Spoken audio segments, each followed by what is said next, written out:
Kan 1000% itu kan memberatkan masyarakat Kota Cirebon. Tapi bentar dulu, keputusan 1000% itu kapan? Nah, ini penting, keputusan Pak. 1000% itu di tahun 2024. Saat siapa? Saat pejabat wali kota Cirebon terdahulu. Belum Pak Wali menjabat? Belum, saya belum menjabat. Jadi Pak Wali tidak naikin? Tidak naikin. Tapi saya berpihak pada rakyat. Tentunya saya akan menurunkan kembali keputusan yang tahun 2024 nanti. Jadi tidak ada lagi kenaikan 1000%? Siap.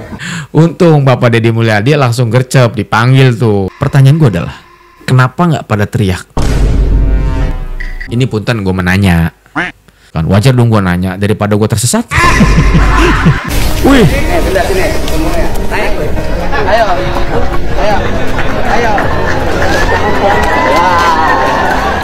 Udah, mana ibumu?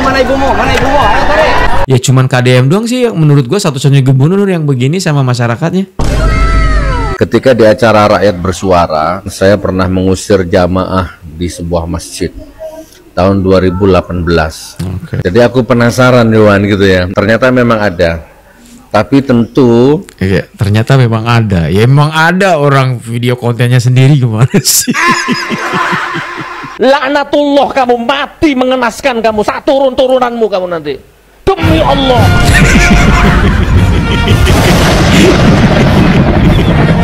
Dia mau jadi Superman. Jancuk.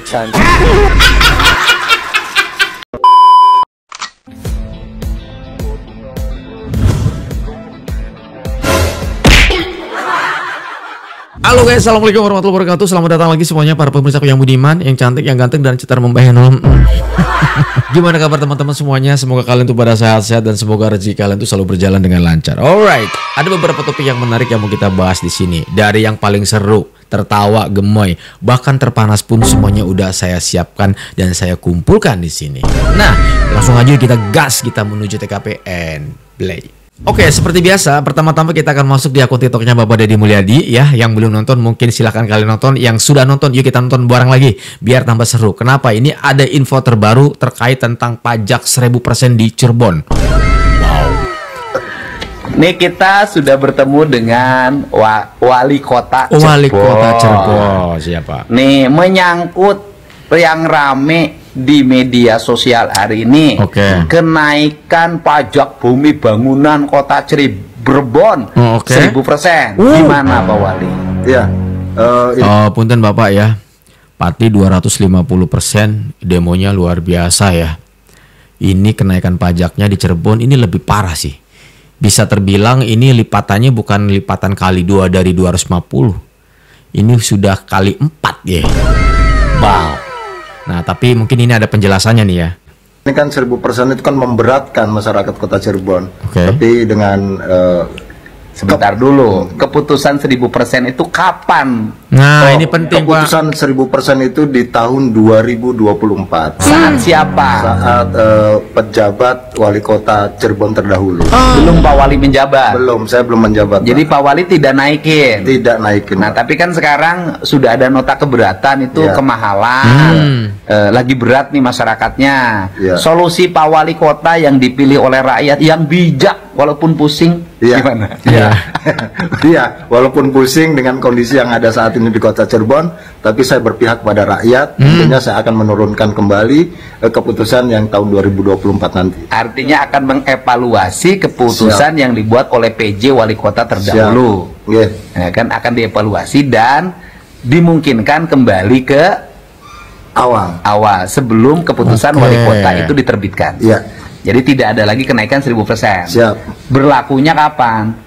2026. 2026. Begitu ya. Mohon nggak rame lagi, sudah dijawab oleh Papa Wali Kota yang bijak. Walaupun dada terasa sesak, keputusan itu harus diambil demi rakyat. Ini kan memang berita FYP di TikTok ini kan tentang terkait demo di Pati yang 250% kenaikan pajak PPB ya. Sedangkan di Cirebon ternyata ini lebih gila. Mohon maaf, langsung dipanggil wali kotanya, ya kan? Daripada rame-rame ya kan di demo. Untung Bapak Deddy Mulyadi langsung gercep, dipanggil tuh. Karena memang kenaikan 1000% itu menurut gue itu di luar nalar banget sih. Punten ya kan. Di Pati aja 250% itu kenaikan pajaknya itu udah bikin warga Pati murka kan. Nah ini Cirebon 1000%, ini parah banget gitu ya. Sebenarnya kan gue juga sempat lihat beberapa postingan setelah demo Pati yang besar-besaran itu, tiba-tiba di situ banyak yang memposting caption dari akun-akun TikTok itu menyatakan bahwa setelah Pati kita akan segera menuju Cirebon. Itu rame banget sih sebetulnya ya kan. Nah gue tuh penasaran apa iya sih memang Cirebon itu kenaikannya sampai 1000%. Dan ternyata betul ya. Tapi untungnya sebagai gubernur yang sangat menurut gue ini luar biasa, langsung gercep gitu guys ya, dipanggil wali kotanya, coba dijelaskan. Ternyata kebijakan tersebut mengenai kenaikan pajak 1000% ini ternyata di era sebelum Bapak wali kota ini menjabat. Artinya di era-era mantan dong. Kalau wali kotanya aja wali kota terdahulu, kebijakan ini sudah dikeluarkan, berarti gubernurnya juga gubernur punten ya, mohon maaf, gubernur yang terdahulu dong. Kita udah nemuin titik temu kan. Pertanyaan gue adalah kenapa nggak pada teriak punten? Ini punten gue menanya kan, wajar dong gue nanya daripada gue tersesat. Karena Cirebon ini sebetulnya isunya sudah mulai panas teman-teman. Ya beberapa hari kemarin lah gitu ya, setelah terjadinya demo besar-besaran di Pati gitu. Karena gue lihat di sosial media kan gitu. Setelah Pati kita menuju Cirebon, setelah Pati kita akan demo besar-besaran di Cirebon, bla bla bla bla bla bla bla gitu kan ya. Ternyata kebijakan ini dibuat pada saat di era-era dulu sebelum para pejabat-pejabat yang ada di depan kalian ini sebelum menjadi pejabat tersebut. Jos lah ya, Gubernur Jabar ya, langsung sigap, gokil. Cuma di Jawa Barat gubernur bisa seperti ini.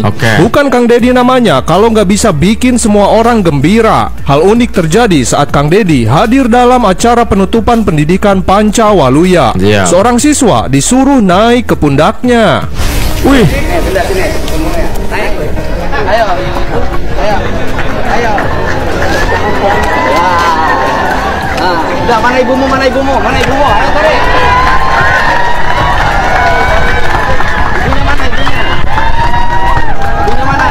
Ya cuman KDM doang sih yang menurut gue satu-satunya gubernur yang begini sama masyarakatnya. Di luar nalar sih menurut gue. Bang, udah dengar berita heboh belum? Siap. Di Pati, Jawa Tengah kemarin itu demo besar-besaran itu untuk menuntut bupatinya untuk mundur dari jabatannya. Tapi anehnya itu bupati nggak mau mundur. Oh iya. Jadi bupatinya menolak mundur.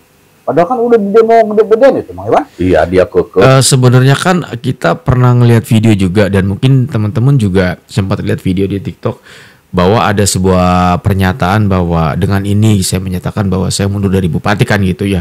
Dan ternyata katanya itu hoax, guys. Nggak mau mundur, katanya karena dia dipilih oleh rakyat, jadi tidak bisa dilengsarkan. Atau gitu. Mungkin gini, Mang Iwan, kenapa dia nggak mau mundur? Kenapa tuh kalau kata Mama? Dia nggak punya kaca spion. Nih, tapi untungnya kebijakan-kebijakan KDM di demo, tapi nggak segede gitu ya demonya ya, Mang ya. Jangan bandingin gubernur sama bupati atuh. Iya. Bukan bandingin gubernur sama bupati, ini mah soal kepemimpinan. Kan KDM juga pernah jadi bupati atau Mang. Mamang lupa apa? Ya kalau mau head to head, dibandingin bupati Pati sama KDM. Alah KDM tuh Mang Iwan. Kalau ngomong kalah lebah mananya isi maaf. Mang Iwan ingat nggak yang kemarin saya bilang cuma satu orang yang bisa bikin KDM mundur. Tahu kan siapa? Oh, yang tukang parkir.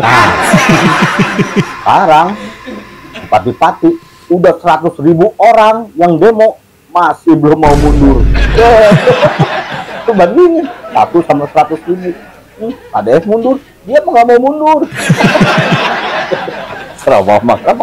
Nah, soal keberanian juga. Kenapa keberanian? KDM berani mengeluarkan kebijakan walaupun ditentang oleh sebagian elit politik, bagian masyarakat, tetap KDM berani mengeluarkan kebijakan.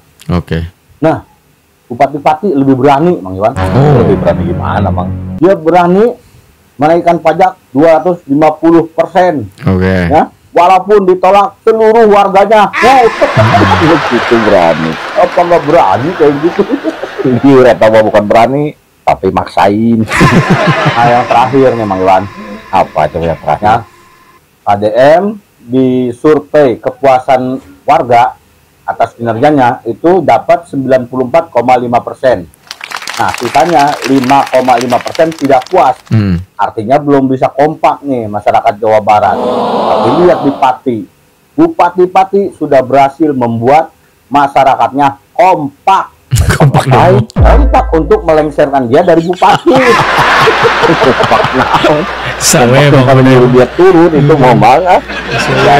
Itu untuk melengsarkan dia dari bupati. Yang terpenting kan dia sudah berhasil bikin warganya kompak. Kemarin saya ngebahas tentang bapak yang satu ini, Bapak Gus Dur ini. Punten ya Pak ya. Beliau dipermalukan oleh jejak digitalnya sendiri. Biar enak, kita mungkin sedikit flashback videonya. Silakan kalian tonton dulu ya. Statement saya, hati-hati Jawa Barat terhadap Deddy Mulyadi. Saya teringat seorang filsuf mengatakan, Ibnu Rashid, kalau ingin menguasai orang bodoh, bungkuslah kebatilan dengan agama. Tahun 2018 ya. Siapa yang mendukung Jokowi, silakan keluar dari masjid. Saya tidak pernah mengusir jamaah saya dari masjid. Kalau tidak dukung Jokowi silahkan keluar. Siapa sing kate milih Jokowi angkat tangan? Leona sing milih Jokowi metu teko masjid gitu. Cari videonya kalau dipermalukan oleh jejak digitalnya sendiri ya. Gimana? Kalian udah lihat videonya kan? Ya seperti itu. Jadi dia tuh nggak mengakui, justru malah dia menantang. Coba buktikan kalau memang saya pernah melakukan itu. Nah akhirnya netizen ini merasa tertantang. Dicarilah videonya, boom, ketemu.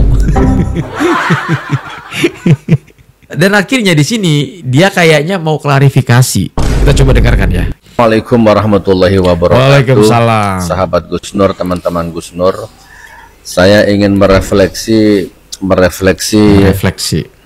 pasca acara yang luar biasa rakyat bersuara ya, beberapa hari yang lalu, hari Rabu yang lalu. Oke, hari ini hari Kamis tanggal 14 Agustus 2025 di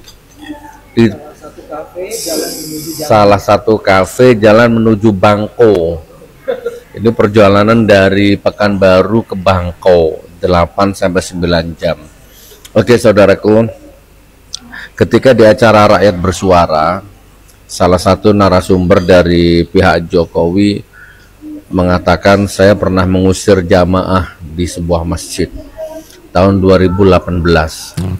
Nah, jadi aku penasaran Dewan gitu ya. Dari situ aku juga penasaran.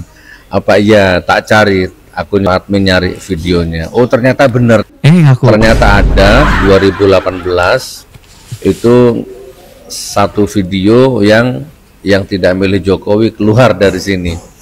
Ya, ternyata memang ada.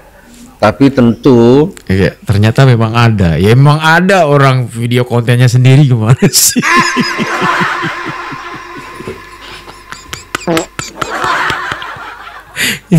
Sebenarnya dia setengah malu sebenarnya. Biasalah, berdalih ini pasti ujung-ujungnya. Itu kan videonya durasinya panjang pasti gitu-gitu aja deh. Biasanya gitu. Ternyata memang ada. Dimensi ruang dan waktunya beda. Dimensi dan ruang waktu. Lagi pula itu acara rakyat bersuara.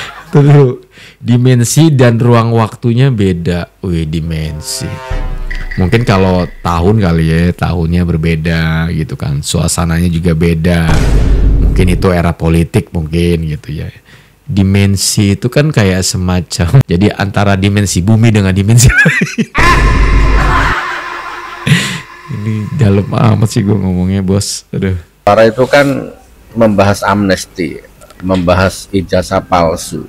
Tidak ada hubungannya dengan videoku yang tahun 2018.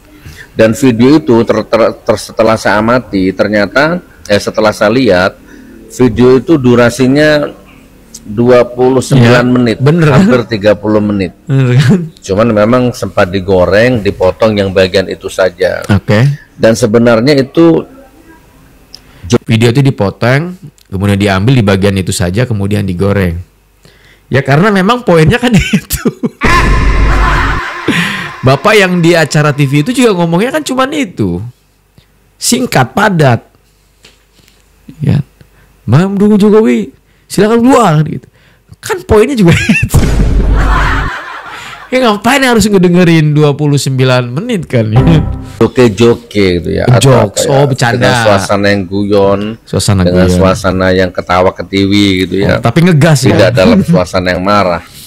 Lalu memang waktu itu 2018 itu memang temperatur politik, suhu politik memang memanas waktu itu. Suhu politik pada saat itu memanas gitu. Ya termasuk dia yang bikin panas. 19 ganti presiden. Nanti tak putarkan videonya, nggak masalah. Jadi memang setelah saya cek, oh ya ada. Oh ya ada. Siapa di sini yang mau milih Jokowi keluar dari masjid ini? Dan disambut dengan malu ya. Dan disambut pasti dengan bahasa ketawa karena dia tadi sempat menyebutkan jokes gitu ya. Ketawa ya. Oke, enggak masalah. Jadi minta maaf dong. Anda kan yakin banget pada saat di TV, coba buktikan. Coba buktikan.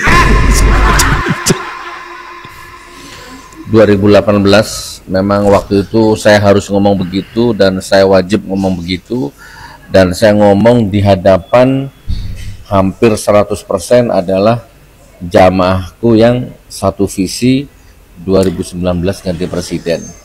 Tak putarkan videonya, jadi ternyata memang aku lupa, dan itu bukan satu masalah dan itu bukan satu problem, tidak prinsip. Ya mungkin buat dia seenteng itu ngomongnya. Bukan suatu masalah dan bukan suatu problem. Tapi statement kan harus dipertanggungjawabkan, betul nggak sih guys?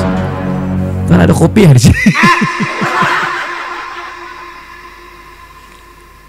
Seenteng gitu ya. Berarti gitu ya.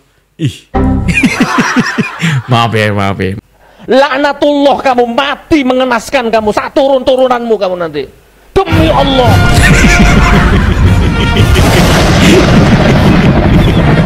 Dia mau jadi Superman. Cancuk.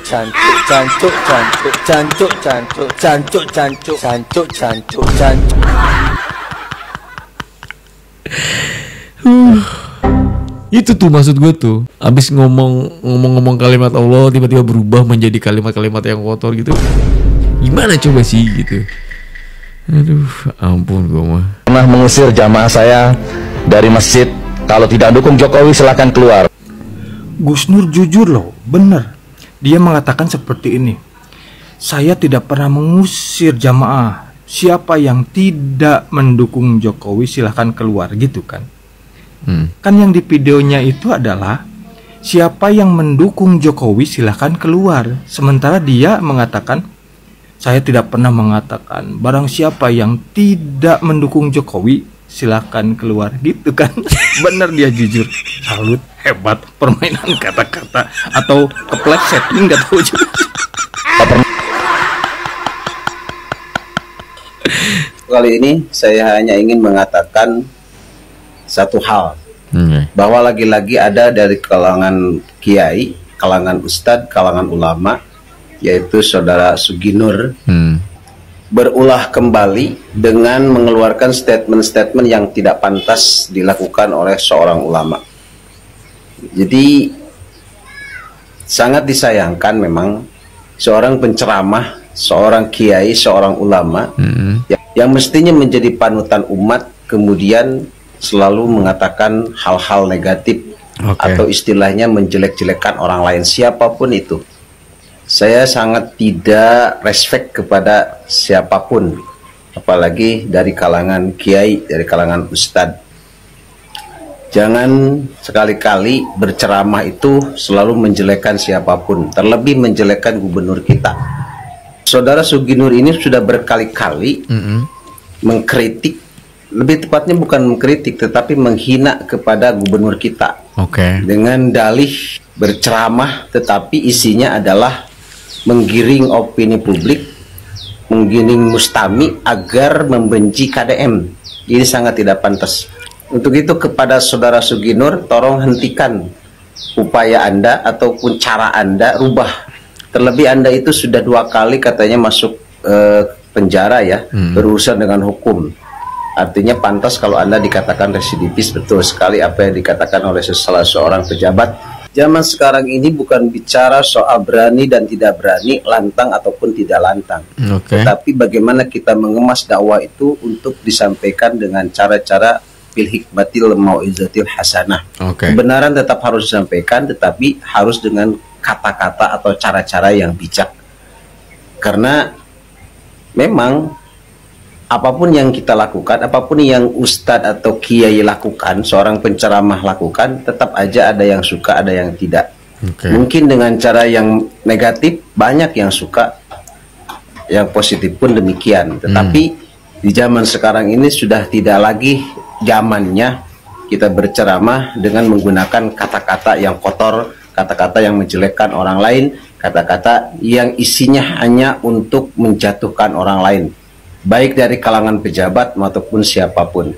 Berani boleh, tetapi keberanian itu ada batasnya. Tidak serta-merta dengan keberanian yang kita punya kemudian menghantam pejabat, menghantam pemerintahan. Sampaikanlah kebenaran, sampaikanlah dakwah sesuai dengan kebutuhan di masyarakat. Tidak perlu harus selalu menjelekkan pejabat, karena banyak hal yang harus disampaikan dalam agama untuk kepentingan umat, agar umat ini menjadi tahu dan bertambah ilmu. Sekian saja ya untuk kali ini, untuk sore ini. Salam waras untuk semuanya, kepada siapapun, terutama kepada Saudara Suginur. Saya harap Anda berhenti menggunakan cara-cara yang tidak baik dalam berceramah. Salam waras, Jabar Istimewa. Assalamualaikum warahmatullahi wabarakatuh. Waalaikumsalam warahmatullahi wabarakatuh. Ngomongin soal ceramah, ya kan ya, ceramah yang kasar segala macam nih teman-teman ya.